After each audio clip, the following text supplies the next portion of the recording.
गुरु वही है जो अपने शिष्य के संताप को दूर कर सके।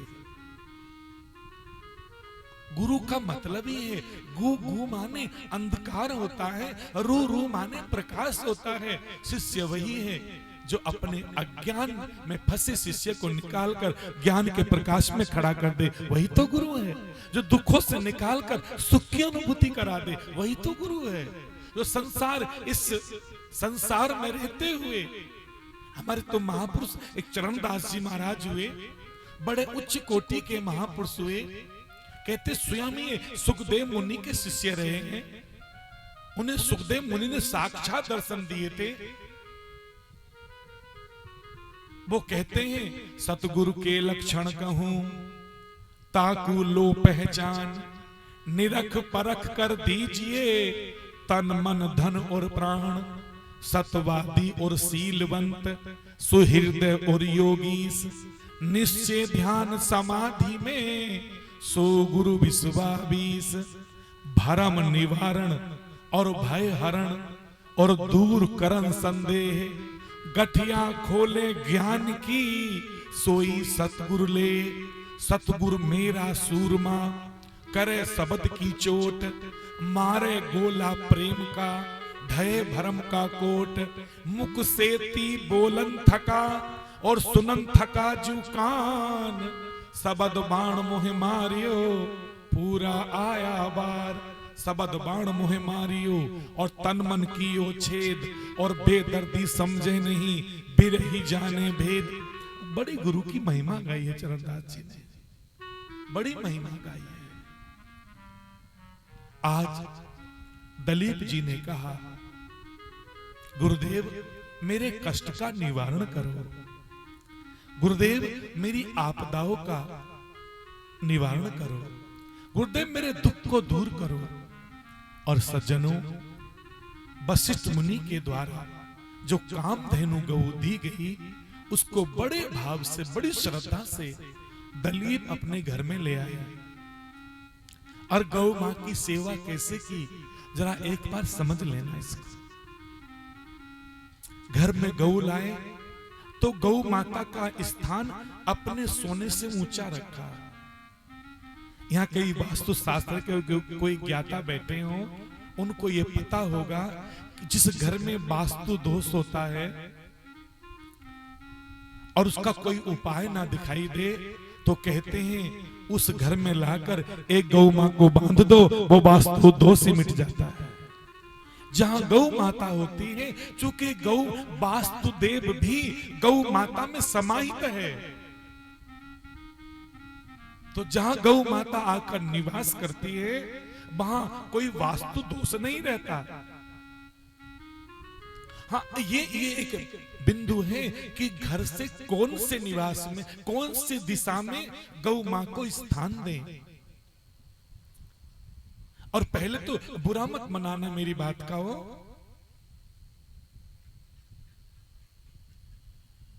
पहले जमाने में क्या होता था, मैं विशेष 3 चीजें आपको बताऊं कि घर के बाहर गौ माता बंधती थी, दरवाजे के बाहर गौ माता बंधती थी। और जब वो मेरी भारतीय गौ माता लंबी पूंछ वाली, वो लंबे सिंगों वाली और वो लंबी थुई वाली गाय बंधती थी, और वो सुबह शाम अपनी पूंछ ऐसे हिलाती थी तो ऐसा लगता था पूंछ नहीं हिला रही है, वो गौ हमारे घर को झाड़ा लगा रही थी। ले बेटा, तेरे घर में किसी की नजर नहीं लगेगी, तेरे घर में कोई बीमारी नहीं आएगी। तो गौ माता पहले प्रहरी के रूप में हमारे घर के बाहर खड़ी रहती थी। आज हमारे द्वार पर गौ माता बाहर नहीं है। और क्षमा चाहूंगा, घर के अंदर जाते थे तो दूसरा उपचार, हमारे घर में तुलसी का पौधा होता था, हमारे आंगन में तुलसी का पौधा होता था। कोई कष्ट भी आता था तो माताएं बहनें गीत गाती थी, मैं तुलसी तेरे आंगन की मैया तुलसी, तू मेरे आंगन में बसी रहना। और जानते हो तुलसी हजारों बीमारियों में तुलसी काम आती है। आज घर के आंगन से तुलसी का पौधा भी विदाई ले गया, बहुत कम घर हैं जिनके आंगन में तुलसी का पौधा है। आज तुलसी का पौधा भी विदाई ले गया। तीसरा, हमारी रसोई कितनी पवित्र होती थी। ऐसा मानते महापुरुष, जिनका चौका शुद्ध है उनकी पूजा की चौकी शुद्ध है। आज चौका शुद्ध नहीं रहा। क्या बोलते हैं उसको इंग्लिश में? किचन। किचन। अच्छा, किचन का किचकिची हो गई है।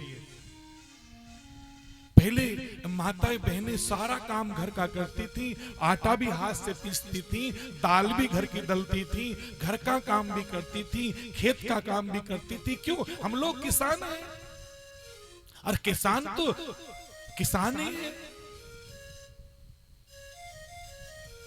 घर के सब लोग सब नर नारी खेती बाड़ी का काम भी आज भी करते हैं। कई लोग करना भी चाहिए, संकोच क्यों?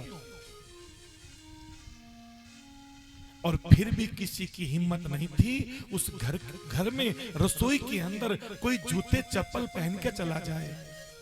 लेकिन बुरा मत मनाना, आज तो माताएं बहनें भी रसोई में जूते चप्पल पहनकर ही भोजन बनाती हैं। तो वो उतना भोजन पवित्र नहीं रहा। और मैं केवल माताओं बहनों को कहूंगा, अच्छा नहीं लगेगा। पहले पुरुष लोग भी कहीं जाते थे तो महाराज ऐसे नीचे आसन लगाकर आराम से माँ भोजन बनाती थी गरम गरम, और बैठकर भोजन बड़े भाव से खाया करते थे। आसन लगाकर बैठते थे, हाथ पग धोकर भोजन करते थे। लेकिन आज मुझे किसी की शादी में जाने का एक दिन अवसर मिला 4-5 साल पहले। हालांकि हम किसी की विवाह शादी में नहीं जाते। हमने देखा इतनी अच्छी व्यवस्थाएं, लेकिन किसी एक आदमी ने भी हाथ नहीं धोया, एक आदमी ने भी बैठकर भोजन नहीं किया, किसी ने जूते चप्पल नहीं निकाले। ऐसे सबने खड़े खड़े भोजन किया। और क्षमा चाहूंगा, कुर्ला करने की बात तो छोड़ो, एक कागज रखा था, उसको मैपकिन ऐसा कुछ बोलते हैं, उसको उठाया, ऐसे कागज से मुंह पूछ लिया, लो कुर्ला भी हो गया। तो ये व्यवस्था ऐसी हो गई है। मैं कोई माता बहनों को दोष नहीं दे रहा हूं, ये तो एक व्यवस्था ऐसी हो गई है। और इन व्यवस्थाओं को निंदा करना भी पाप है, तो समर्थन करना भी दोष मानता हूं। रहा नहीं उतना, सच में। तो हमारे घर में चौका अर्थात रसोई बहुत पवित्र होती थी। आज वो धीरे धीरे ये भी हमारी घर का एक रक्षा कवच होता था, ये भी धीरे धीरे कमजोर हो गया। तो गौ माँ जिस घर में रहती हैं उसमें वास्तु का दोष नहीं लगता। तो महाराज दिलीप ने गौ माता को अपने रहने से ऊंचा स्थान बनाया।